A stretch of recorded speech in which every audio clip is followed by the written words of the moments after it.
చేయడానికి వెళ్ళిన మా మీదనే అక్రమంగా కేసులు బనాయించి ఉల్టా ఈరోజు ప్రభుత్వం మమ్మల్ని ఇబ్బంది పెట్టే ప్రయత్నం చేస్తుంది. సరే, మీ కేసులకు మేము భయపడేది లేదు. అంతిమంగా ధర్మం న్యాయం గెలుస్తుంది. ఖమ్మంలో దాడి చేసింది ఎవరు? నువ్వు కేసులు పెట్టింది ఎవరి మీద? దాడి చేసేది నువ్వే, ఉల్టా మా మీద కేసులు పెట్టేది నువ్వే. అంటే అధికారం ఉందని చెప్పి నీ ఇష్టారాజ్యంగా వ్యవహరిస్తా ఉన్నావు. ఇది మంచిది కాదు. దయచేసి ఇటువంటి మానుకోవచ్చు. ప్రజలు నవ్వుకుంటున్నారు. నిన్న మహిళలు కూడా అక్కడ తెచ్చినారు. వాళ్ళు సాయం చేయడానికి వస్తే వాళ్ళను ఎందుకు ఇబ్బంది పెడుతున్నారని చెప్పి అక్కడ వరద బాధిత ప్రజలు, మహిళలు వాళ్ళని దుమ్మెత్తిపోసింది. అయినా ఇంకా మీకు సిగ్గు రాలేదు. ఉల్టా ఇంకా మా మీద కేసులు పెట్టే ప్రయత్నం చేస్తున్నారు. ఇది అత్యంత హేయమైనటువంటిది.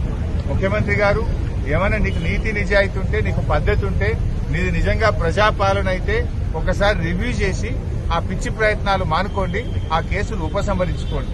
నువ్వు నీ తాటాకు చెప్పులకేం భయపడం. ఇది పైనుంచి మీరు ప్రేరేపించి మా మీద దాడి చేపించినారు. ఎందుకంటే మేము పోయింది సాయం చేయడానికి. అక్కడ ప్రజలు మిమ్మల్ని తిట్టిపోస్తా ఉన్నారు.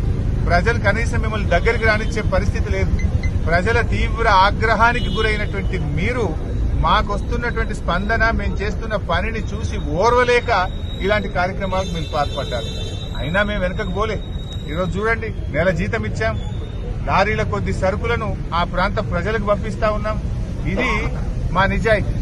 ఇది నిజంగా వరద బాధితులకు ఉడతాభక్తిగా మేము చేసే సహాయం. మీరు ప్రభుత్వంలో ఉండి, అధికారంలో ఉండి తాగడానికి మంచినీళ్లు కూడా ఇవ్వలేకపోయినారు. ఒక హెలికాప్టర్ పంపించలేకపోయారు. కనీసం అన్నం పెట్టలేకపోయినారు. మీ వైఫల్యాన్ని కప్పిపుచ్చుకోవడానికి ఈ రకమైన ప్రయత్నాలు మానుకుంటే మంచిది. ఎప్పుడైనా మంచిది మంచినండి. తప్పు జరిగితే ఒప్పుకొని దాన్ని సరి చేసుకోండి. కానీ ఈ రకంగా చేయడం మంచిది కాదు. ఇవాళ కూడా మేము పత్రికల్లో, ప్రముఖ పత్రికలు అన్నింటిలో కూడా చూసాం. అసలు మేము ఎట్లా బతకాలి అని వాళ్ళు ఏడుస్తున్నారు. 10,000 ఏ మూలకు సరిపోవంటున్నారు. కట్టుబట్టలు తప్ప ఏం మిగల్లేదంటున్నారు.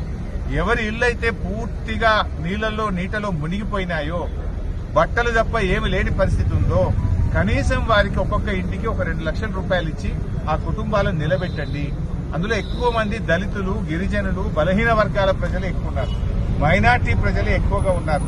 అటువంటి ప్రజలకు చేయూతనివ్వాలని చెప్పి మేము ప్రభుత్వాన్ని కోరుతున్నాం.